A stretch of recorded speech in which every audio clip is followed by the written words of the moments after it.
obi benya wa efrifie because sunsun bia ba ye okobisa wase ofie ana sa unsu be ye yi abusa wase ofie na be the history wo fie ho na hyase se wutu anamon. All about tradition is using your environment for your highest good. You apply according to where you are. It is all man animal aduali di na wa PC wa that doesn't mean you are worshiping them. Okay. You are giving reverence to them. They are in the other world which you cannot reach them. How you can reach them is to use the pouring of libation or any other means incantation to reach them so that they come for your aid. Omana asum ye. Ete se na oni akwala wo fie na amana duale di na usuma no. Asori eye nkwala agoro. Eye nufusuo. Na ohwe Bible no ma o se oba nche be matale. Ana be man so nche oba atale. Oba nkeka na no okokeka wa no ko asori bi sesi e ka so Jezebel. Meboa. Ni ade ba ko eye mabufu ne se na onyankopon kro ya na atwera de di amaye. Obi so te Finland. The Scandinavian countries, Oba to me skirt. Could I be to say the Greenland? Who bet me a skirt the Anamo? Oba no papa. Me to quack Russia and China for a shimo baby for Shanghai, Uko Accra, Russia for a bush here. Accra, me say Masu, me the Mensakasi and who's a Mehino. Who Sako say a net. Traza, Michelle Traza, Marco 3. Mashe ehana 4 sa obey ti sa area na o she trouser wusi onyankopon ebebu na ten ahye no jamu meanwhile so wada no so sa onyankopon na ye wada no. So how is God going to judge the people of Ghana and the people of the Scandinavian countries?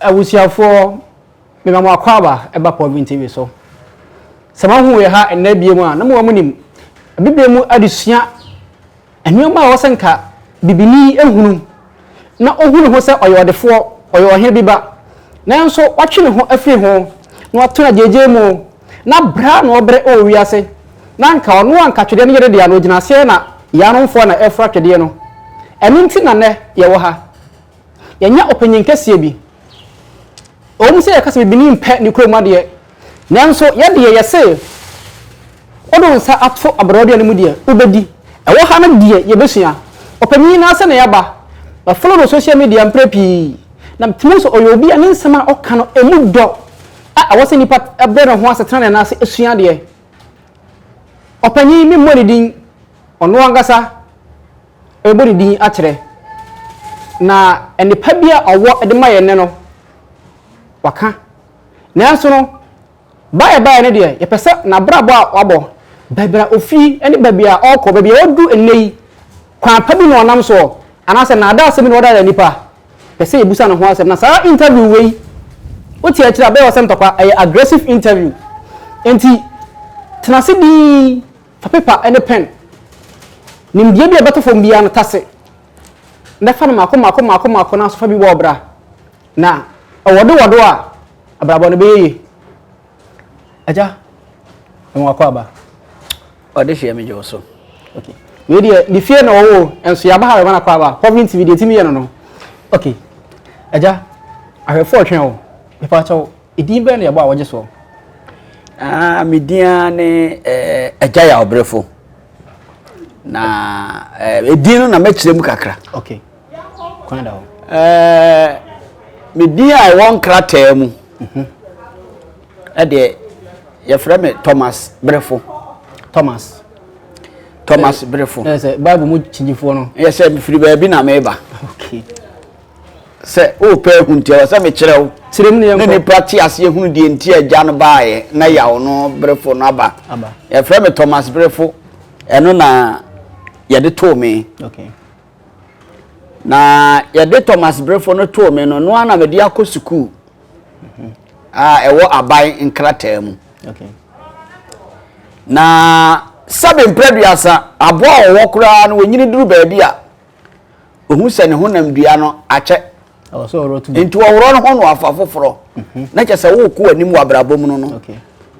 Nti bre bi so na se bre dane na se wa nane wo ho a broni se wa static yes wo gyina faako onko wanim na wo a wonko wachi nti mpanimfo de dom me no na me wura mpaniyam mi free Thomas ni mu no na me be wura Agya Yaw Brefo mu na kyese maduru mi diem epise mahu se ewiase no ko round wa esa besi the starting point and no na broni be kan say circumnavigation.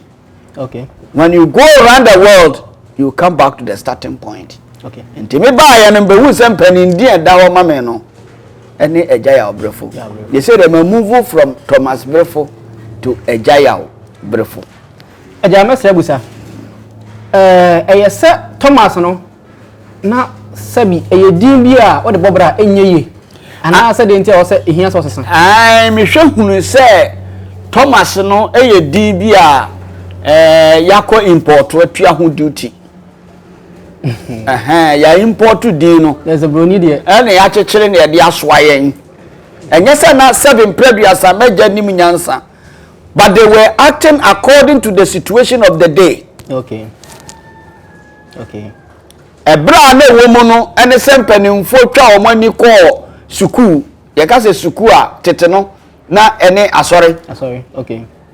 Mani Fred ya me ko obi kura na no ko school dem kwase da no ye hye da yi obi begina ho e ma ne mark register wo mo ko asole. Okay. Adwada wan kudi amamu a ye bebo. Oh, asole dem ho. Bebo wo school mu kire se wan ko asole. Ko asole. Oh, okay. There's a school no. Asole no. Inti Presby 40 omo de o Presbyterian school. Okay. Inti school na be ko bibia na se akoye by force say e wo se okwa no. Ti abaka so mo na waka bibi. Na ye se ansa na abaka Presby na ye so ye Presby asore ni. Wo ya asore ni.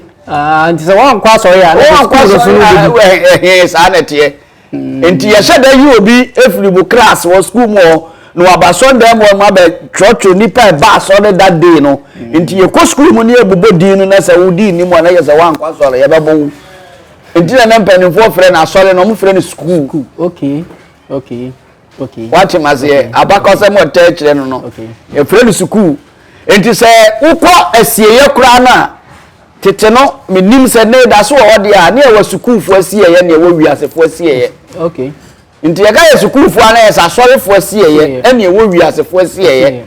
Ne ne ya menyini be ye Agya Yaw Brefo ya na me busa me ho se ye wo wiase fo ne wo school fo ya na me busa se school fo no omu ti wiase anaso omu sense wiem anaso omu wiase foforo bi omu ya mo asie ya mo asie ya ma yi fo so de aha enti eno na me de na mu a me de ba beduru sabre ya ma be ye Agya Yaw Brefo na mu se di Thomas no se ya import te se na me di ka ye no ye di bia di ama me force but me hwe Brefo no de na me tumu se ye makan di a ye me papa di ena mu yaw no so se eye me kra din ba Thomas no de na nim ba bi efire.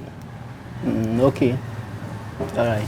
Enti afutu obi na de ba mu obi meti ho mi din a ye bo so meje so ye Paul ena be krom din ami bibire mu din ye ka ho ye vinyo ase ne se awo so ye mfaso aso awo so mfaso ana se e ba ye yo enti Paul no obi so de John obi so de Peter o ka avenyo no mentwa no o ka avenyo no wa kyera se kyera me Paul na se Paul de anu se ase kyesa ketwa edi adam so ne Paul asem bi na wa kan yo ye nyina ye firi ba bi ni aba ba bi o oh wo wo saa book no mo Bible no mu no kyera me de wo surname kyera me de wo abusuadin anya Paul ya Mark anya Mark Matthew anya Matthew Joshua anya Joshua ya Caleb anya Caleb yi wo mo din ya toto aso ne a e kire busia o mo firi mu no e wai e kire wa ko hwe inya ho no ye a e ka kire eja asema e ba ye no e ma se ekoso o sha ase osum ana se ufiti ya na obedu ba mi wadu yo said ya medi ka ye no se me firi baabi na ma beduru baabi na wiase wa hu baabi a wufira wo hu baabi a wo kro nti asem ni nyina ne se said ya me ka se ya wo meto kristosum mu okay ya wo meto kristosum mu na me nana ode me kwa asore no ye Pentecost ni na me papa ene me maame nso so eye presbyterian ni ti me ko presby na but me na je me bo so okay e maame ko ye Church of Pentecost ko Church of Pentecost na do baby kra na me ye Sunday school teacher ai na me te ha no Sunday school teacher pa sabra ye ko Pentecost no na nye Pentecost yi sabra na omo banjo no twere da ho school dem a ahoma ba ko saso na e bolu bum bum sabra no na ye frɛ no Pentecost okay na me ka wasam ni bebre me ko Pentecost no me koya koduru ba bia until say me wura secondary school no sa me kura de manwie elementary no no mfre bibi common entrance ye time no common entrance enti na mo P6 na me ye na me call secondary school ti me call secondary school na me sa okay me call secondary school no Pentecost no ko sesan ma me call SDA ede na hu yenti a u free Pentecost call SDA me do one mo no na get me join SU kakra wo mu na SDA for na say o mo dominate na omo cheche niema bi a na me face me pese me tie okay because na me nipa bi a religiously no na me mu ebia bomfi ha enti ba bi a mewura bia na me pese me sua de okay enti na ma Pentecost no mu acha me kwadwane SU no me hu say the same as Pentecost na enti SDA for ba na me so ene ma me mura mu bi ena me wura mu enti na me kan omo kwa church no ho ne ye to nyom ewo mu anam di wie secondary school na me wie secondary school na me ba fie no na me sa ba machi ewo Pentecost uja SD no sa ba wachi sa ba machi ebi na hu ya na se just na mu ko ye no na chese homeda ne niama no na me kai tworo no na wenzu su se kwasi ada na we na me nte niama bi ase nti me ba back se me betie we nu yie na mahu de ekọ enti akire no mi wura mu na nam ade no yesa na tie wo se me sa ko in depth about you know enti de ade me bedu ha nyina mi twa ni tia ne se me ko papa ba ko ho na wo ye spiritualist okay ono so no wakwadare sunsum sammu na wo ye lecturer e wo legon na mabankran ha ti me ko ne nche na me ndi ko na busa ansa papa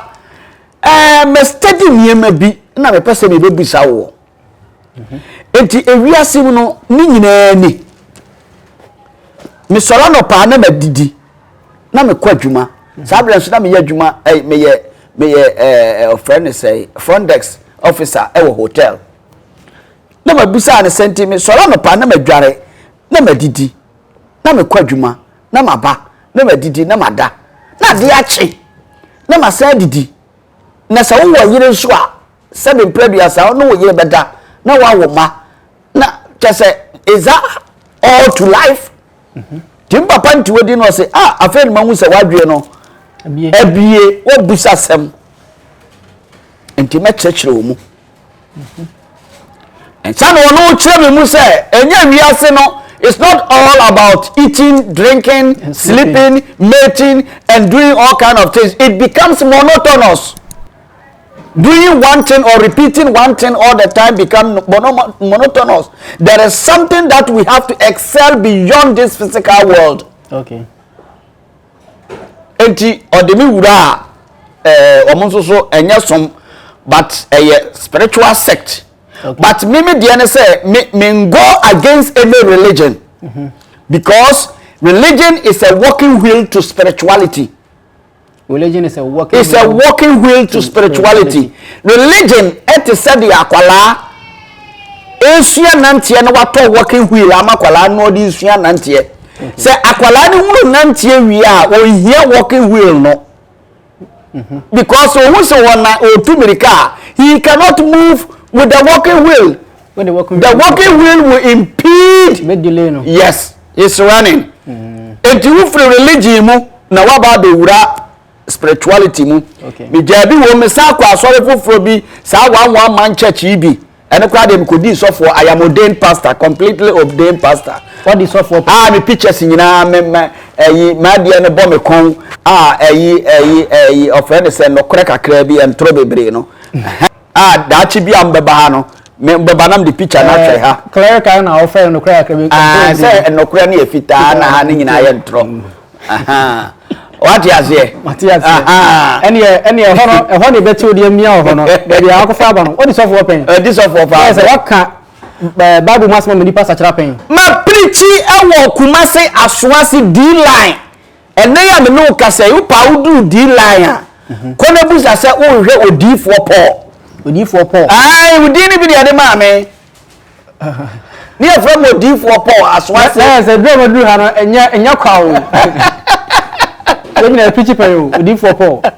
Okay. Enti aja o do ni bua. Ni pa do say na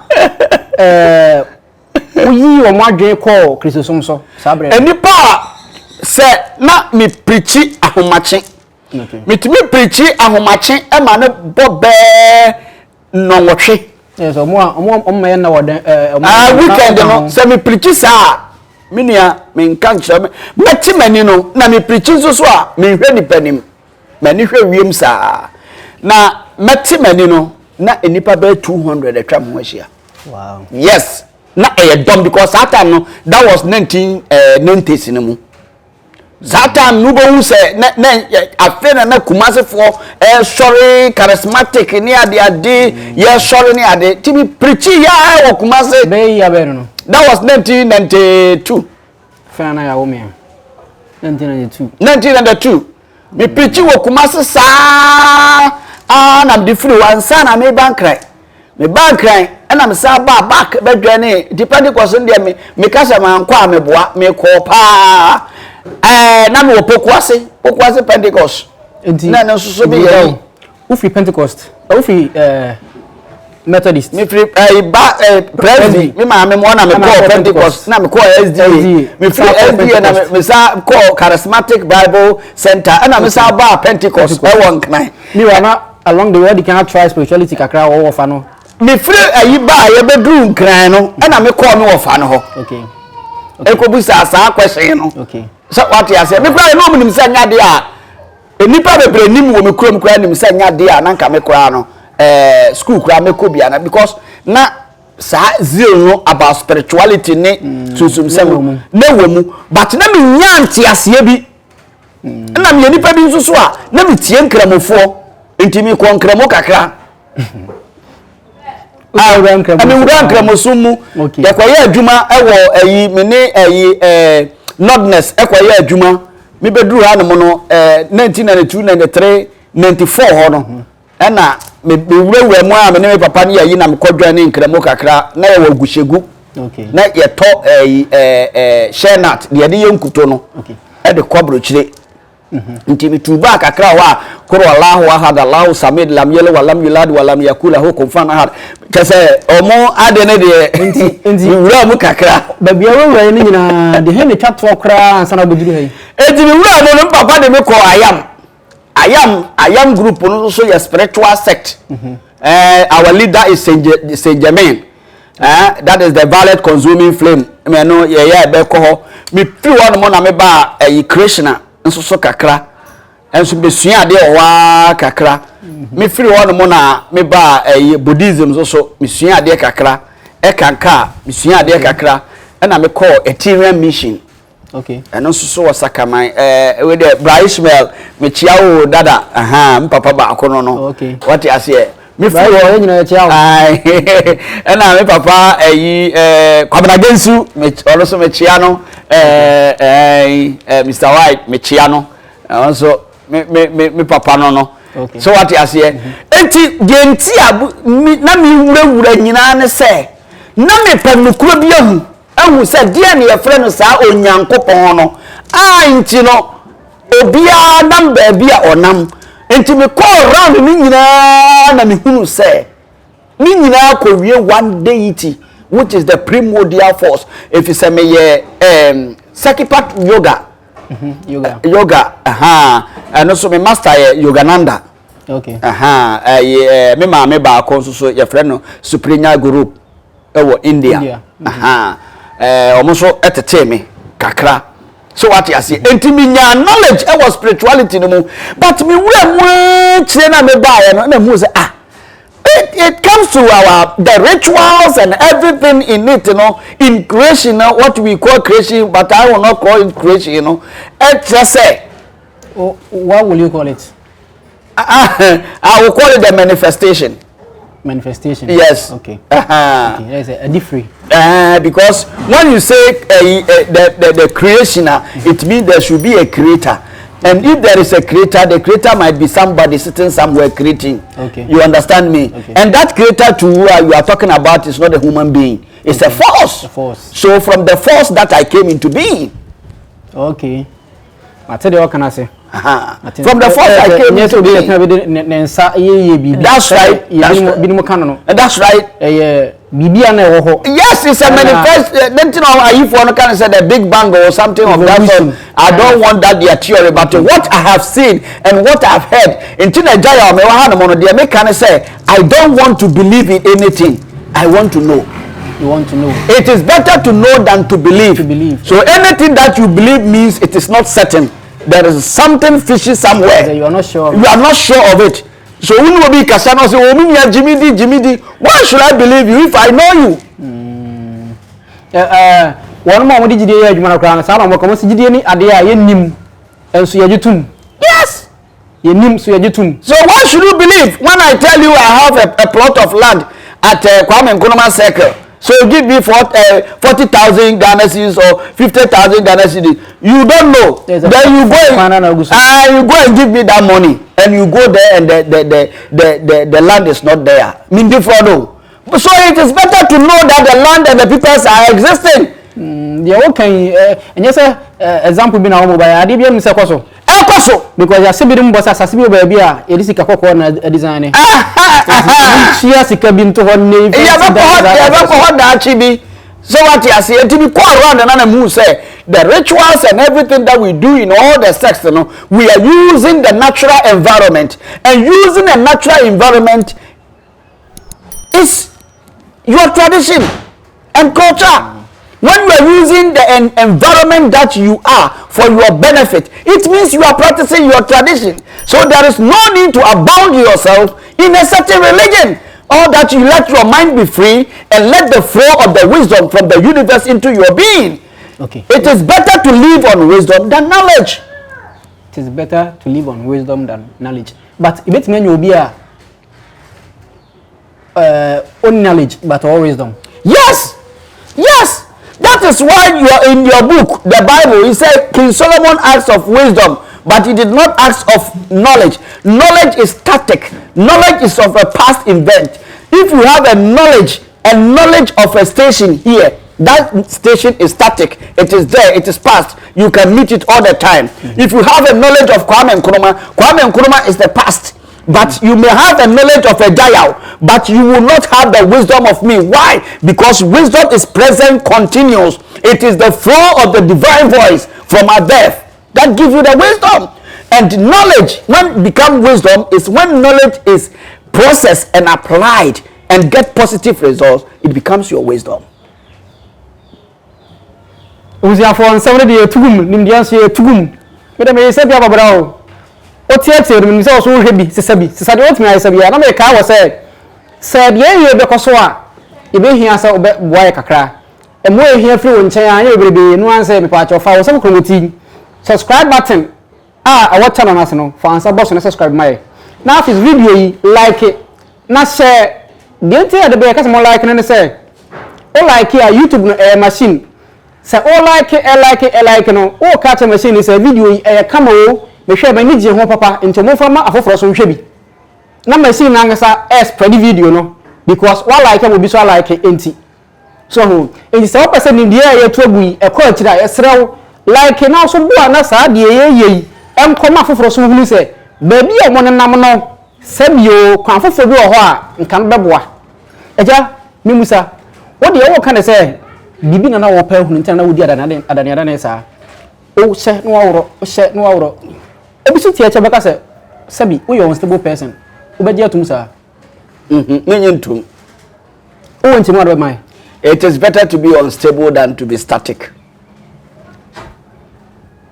It is better to know something about everything, but not nothing about anything. It is better to know something about everything, but not nothing about anything. Wow. How can we put me on training maybe? Yes, because nyansa ni baku fo trim no. E no kure pa. Comment some be matcha to me bi. And no one just was no. Eja. On yes sure say. Said you wodi adanada na 50 ase na bedu samri.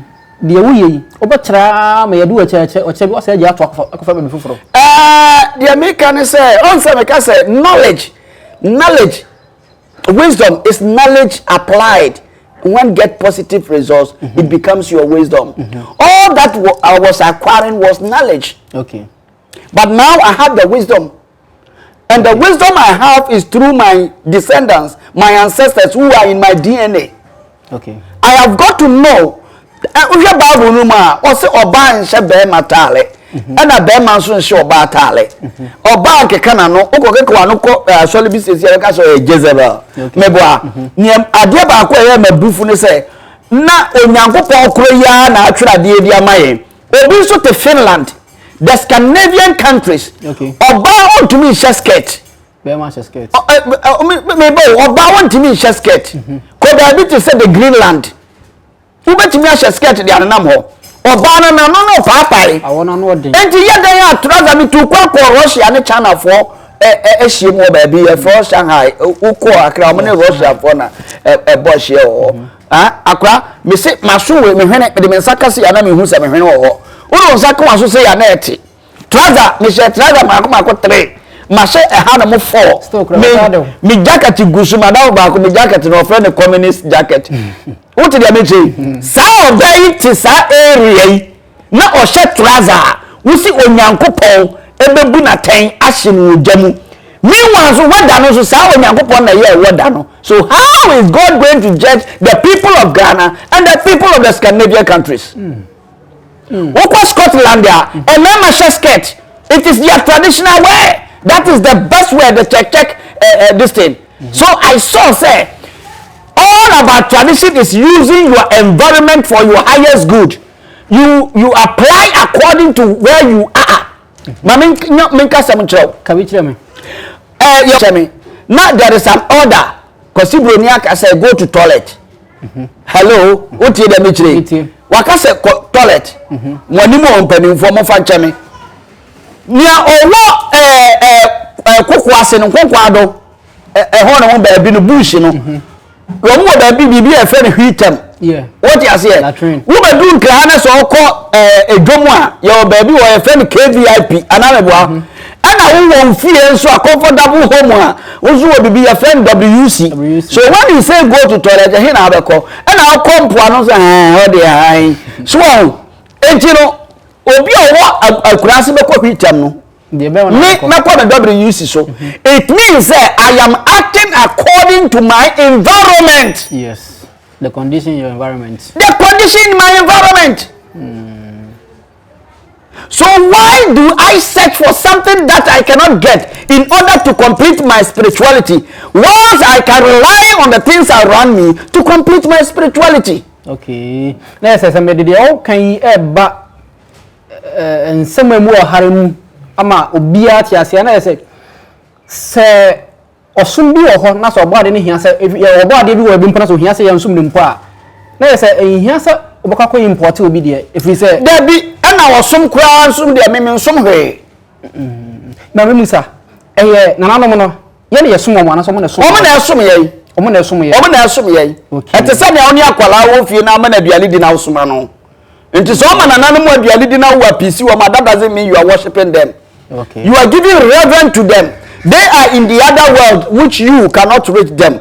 How you can reach them is to use the pouring of libation or any other means incantation to reach them so that they come for your aid. That's all. Me, I don't worship anything. If you say me minsum nyame, nyame no mintimi nsom no. Because I'm assuming nyame I made a mistake. If you say nyame no mintimi nkonsuo ma no.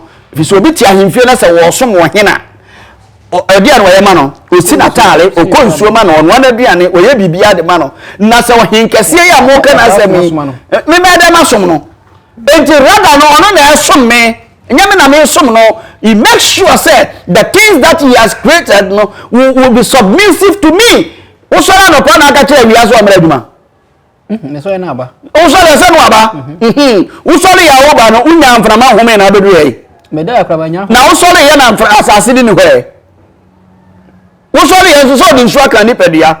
Usoli is any present. This is what we call God. God is seeing in his creation. I will say that. So nature is God and God is nature. So it's better to get closer to nature and hear the voice of that primordial force you call God. And God is crying anything. It's an appellation. Obi friend nyumo, obi friend dio, obi friend Allah, obi friend mau just different appellations.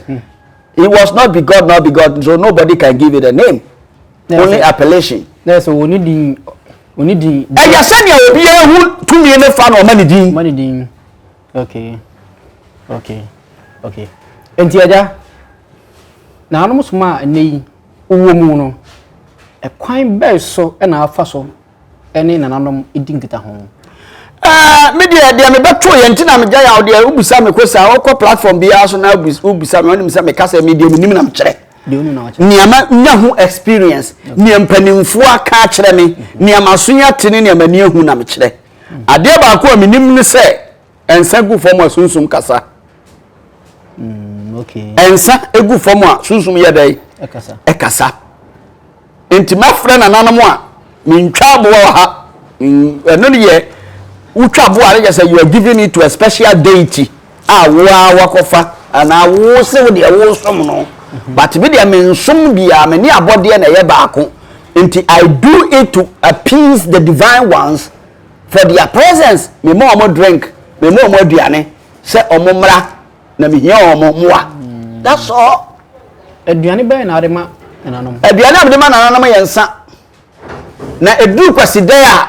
Na me ye me fufuto nyentia me fufuto ne se obi edi ne birthday a oni fufuo no oni bio ubonso obi edi ne birthday o se me ko KFC ana we bwa enti duru kwasia da yam de nananum ko KFC enti me fufuto ndi nkosua me ye to no me ye ne different me ye to fita ma ye to tuntum na ma ye anwamo aka ho de ama sabayifo no de no abayifo so dibi me ha baye kura me no baye ya adwuma wa ha baye na ngasa pesa mesua ho ade nti e sa ba o tena bi ma be kan so ho asem tuntum de na de kan to no ma de tuntum de o de bi hu be dawo de kwasi de bra Easter Sunday ha be butu okofa no so aba ma musa na no mo nsem bi am kan fa na no ho yesi kwasi de yesi na ya wuku de ye bubi o ha ye fo ne adwuma ye bebrebe de akra no mo ye re hu de yakoyi eja kyerem de kwa be so fa so hu se enne edase kosida na se okuda na se fodwo na se de o se ye nananom no na omoni da ho okay ana mu hu se omoni abode na ti okay ana daily no omuntumi nye ayi na abode no amane ne amamre ma omo ebi obomofo bi kura de kotwa nsuo bi ene nsuo no buwa no okobo ne sesen ho no di nsuo na tukuro no okay say what the metre nti nsuo na buwa no onim se eyabode nti ene onim se sunsum so nsuo no mu nti e wo se otimi yi apaye e de man nsuo no buwa na ba bi a wote no dase ye dai etre na ontimi nya ndabia na omudwumadie ni ntino omo yes adabia nan bia na 40 days 6 weeks okay enti esa ye di kwaside on the 17th year wo be kai sa 40 days ebe ya na kosi fia da fofie okude beba so what you say na ne kwasi ada no kwaside at times 42 days okay so what you say enti every 6 weeks bia no eda adapoma okay anase daponna emananom okay it is every 6 weeks bia no mo sha se free hen kwa beso ma afifa soso na mo se bia afina so me sha se akan yo meka setete no mo wo ekwan yo mo fa so kan wo mo na but edidi mu ama de yen yebeto ye ne de ebehu ye no se na omo sa omo afe na se no na nka afe no kra no epu yi kra na nka ya hyase o okay se wohwemu a nka wohwe sunsun kwa so no a epu yi mu na nka ye wie no march no because okay ya no for bible na sa no wo mu anti no anti said chapter 12 verse 1 na de call Esther 3:7 Esther 9:1 sana akwashe wasa afe no nka march so no no kure na na no aye spiritual ayino aye no kure a kire say eduru ho kura sa da no a ahonhom ni nyina akohia wo hin yes in the spiritual realm edi dwuma ben omo kohia adwudwen ewiase ana oman no ayini nyina omo kohia sabe wa na me ye adwuma omo timi ka tell say ja busumi we ye kohia ntino nyade a ofremi a meni ho ebia na wotwe sei na meba oti omo timi kobe na wotwe no ma na so nka sabe obi de adwuma bere wa sa no na wasa wu se usunsum na ti mo no ma ni nyi yes that time you have to rely on your own self you sunsum ni bani enti no wotna se a you can descend anya sa wi focus sunsum nko na wa ben usunsum na ti mo no na wasa wonyi na wonyina wotna se a wotime soma no ema na ya de ma wo enti sunsum sam na nya sa ofre na say sunsum nko a na se sunsum ti nipa bia mu we dey dawo ba be koso na yo so na didi dan okay ejama musa o ka bibi se ahom ni nyina committee ibuja se meeting fa de ho se omo dwendwene ewiase ne amanaman no ho Ghana home ekosa meeting bi omo kopa omo kwadwuna o ma Ghana ho ana o ma na yesi no man transformation ba hu ya na eno ni 11 na aja me ka by myself I am talking about as a spiritual person. There is a transformation, evolution coming in Ghana. What that's what I say. We be two and I'm also busa sunsun wasem. Busumi nsia twamo na mikraba bu gidigidi. What that's what I It's one of the transformation, and when the transformation is complete, you will see a total change in Ghana. Sa transformation I just say be mfie be say mo de omi anwi ani mu nko mfie numu ya be ya nimu efi ne ya akosi mfie numu ko no wo de mo hu de Ghana be ye asafo ni nyina enu na me hwe mi tie program bi sofo pani pa o Ghana ha na mo say Bible no eye kro bi so abakwasem sofo kro kan I think say who sofo kro sofo no sofo pani o Ghana ha wo so kasa obi nka bie no wo se Bible no eye krobi so abakwasam eye krobi so abakwasam dia na Ghana ya abakwasam wo hen se ye krobi so abakwasam dia na nyame no wo ne ye krobi so nyame this is God of Israel. This is exactly what you are saying. Enti nyame no wo Bible no eye krobi so nyame enti so ye so for now gina a puppet so kasa asem ya and then it is better to show the congregants no say Moses so mo nyame Moses so mo history. And when we want to talk about history, then we must talk about our tradition and culture. That is where the history comes from. And when you talk about your tradition and culture there, then you must practice it. And when you start practicing it there, let's say, "What's we jai amanamamu nyame no?" Entina Israel for nyame ne ka kire omo say, "Omuntu amanamamu nyame ne yedai." Ento ntwene. Okasa amanamamu nyame a, it says the foreign god no omo say food there bi no. Omuntu ntwene no meso mo no Yahweh na oye Israel nyame no. Enti ye nyame na wa ha no no, yakofa amanamamu nyame de abeka ye ho. Ena de ni bi asofo ni huru say, book na omo kenkan no, eye kuro bi so abakwasem. Se Daniel koda jatabom a Agya Yaw koda jatabom and now pa koda jatabom so anyowa. It's a story of somebody who came as an what we call enlightened person. The experience and ono wo share into ono wo share or share say you so share who dey be. Na a time will come and you are able to elevate yourself. This is self elevation that we call the salvation. Salvation is self elevation. Elevate your soul to the top so that you become the light. Okay.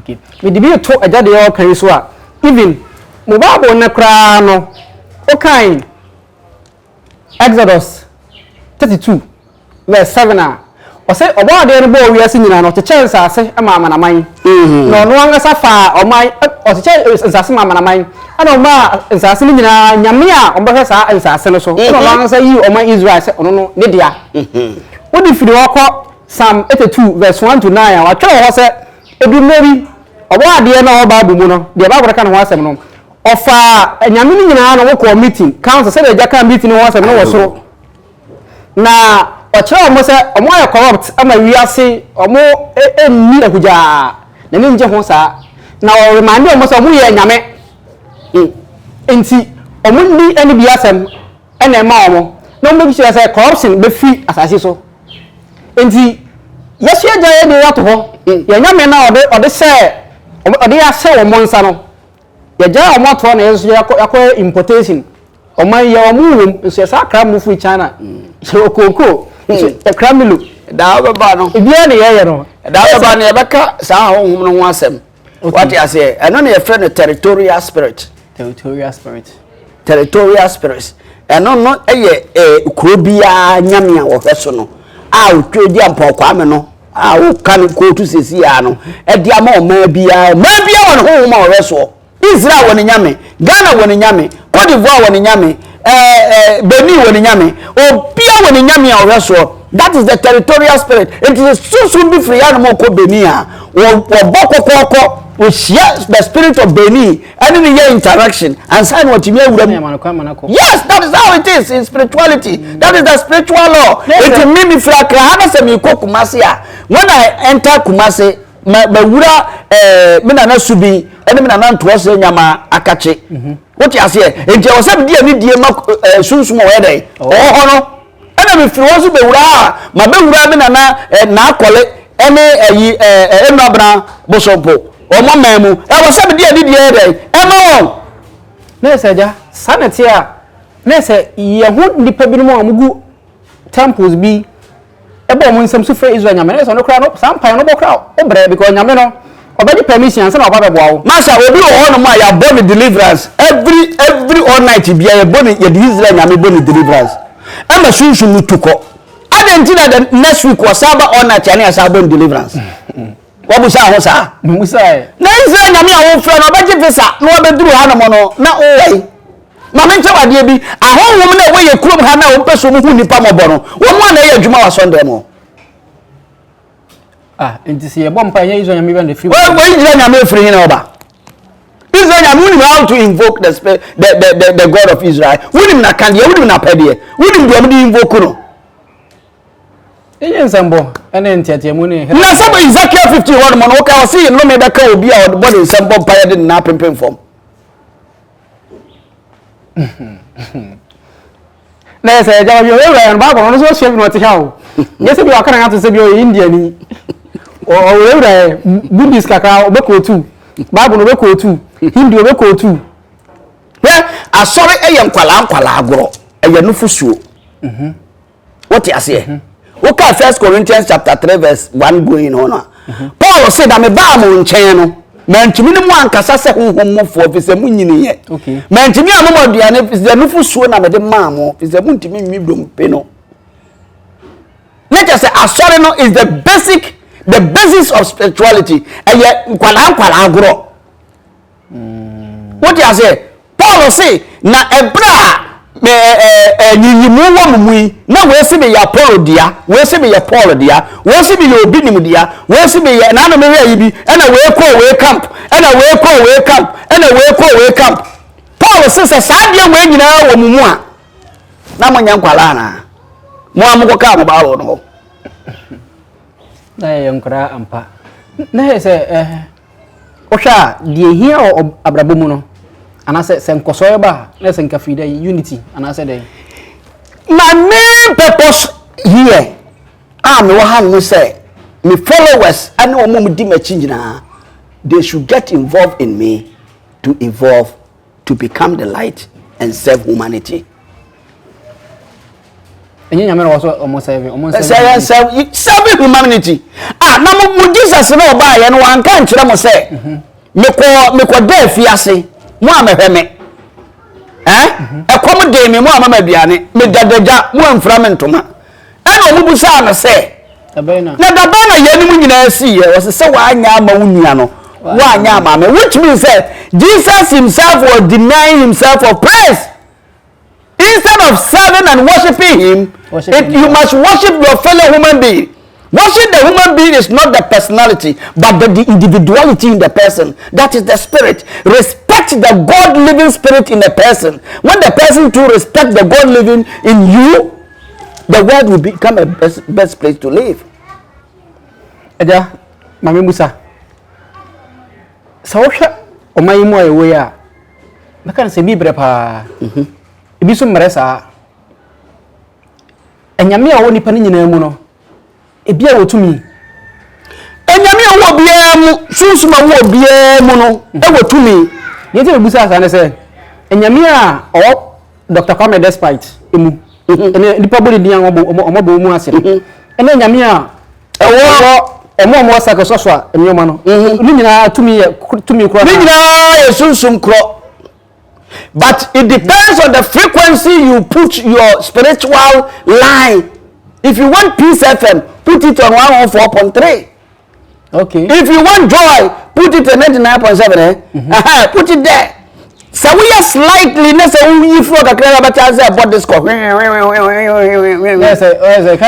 you don't maintain your spiritual frequency, you will come down like tomatoes. So who are dinari ko she fridge mu a kama you do light here within 5 minutes ebeye mere achen time wade ko she mu no. It means that you have not maintained the frequency of the current in the fridge. But when you are able to maintain the frequency within you, knowing yourself, who you are and your root, and you are able to start from home, you will get, they know themselves. And all the top men in the city, they know themselves. Publicly, can't crowd or so on Quasore, and to be on Quasore, and I will a taste because when you say into what does he do? It's all about knowing yourself and accepting who you are and building upon who you are to become. Okay. Obiaka so my your how you o say baako a politician na mo dey kan o mo na idioma ni sika sai o man no ofiri ho ba de to so mienu o say foreign religion ayako import aba. Sorry. Ba wo di kan so aka say o de o mu osumbia abomfia but wadwen kire ne say sas many pan kan no no kure ono kura wan ka bi anka ho you know abaifo ne miensa na ogana a o say kuro no MPP NDC Christians Muslims omuni abaifo nan yes kuro ba wa mo hindufo anka ho ana yes de ntia mo anka ho ne say the sect they are, no, they too, they don't condemn any other religion. Okay. Buddhism, they don't condemn any other religion.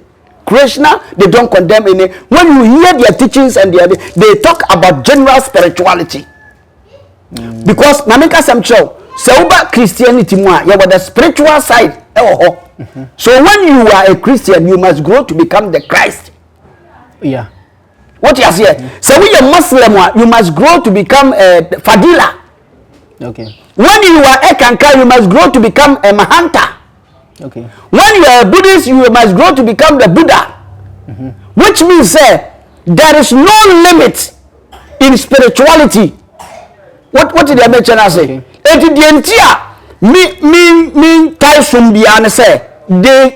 only they can grow in that religion to become. Okay. What am I saying? If they can only grow, because through that I grow, but they always work on the physical aspect and neglect the spiritual aspect. The physical aspect, and then no Bible naka say, or look at how one nyam sompa, nanso wapem ahode, ahode in the spiritual side, you know. Nyam sompa no any say wakwaso dem akoprapra. Nyam sompa no say where you tight. Nyam sompa no say wacha sofo ade. Nyam sompa say watomo ba ama sofo mame. Nyam sompa no say wo de ye crusade ya wo na di kai kwahye nkonya. Each and everyone will see that, oh, Papa India was some. But when it comes to spirituality, that is where the problem lies. Okay. Watch your mama, Matthias here.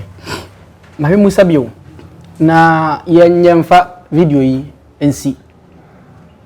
Odi kan ka se o ma o man yi be yemfie be num ye be hu di o man be kro. Aso o man yi hope wo se be because ejame ba wo ye hwe de o man bi no ya ben ka o man bi America na Mecca. Wuti na so to ani a woni nhunu the next 100 meters abro sign 30 ablo ki vision. What one so a different one as I raise. But you hide there. It's me to any one who hope wo but it is on our mindset. Men kan kwa chi ha bia. Kuro bi wo me from Nsamanfo. And Nsamanfo Patiatifo. Bisamse kuro be ya. Rwanda. The Tutsis and the Hutus. Okay. They kill themselves. Pata. But a leader was raised. Paul Kagame.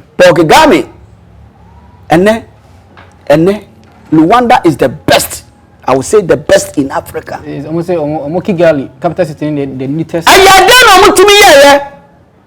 it was the mindset of the leader. Almost about 3,000 to 5,000 churches. Now if you don't have PhD and correct building, no church, no mushroom church. That's it, and the brother all done how much in the from because they are conniving with them.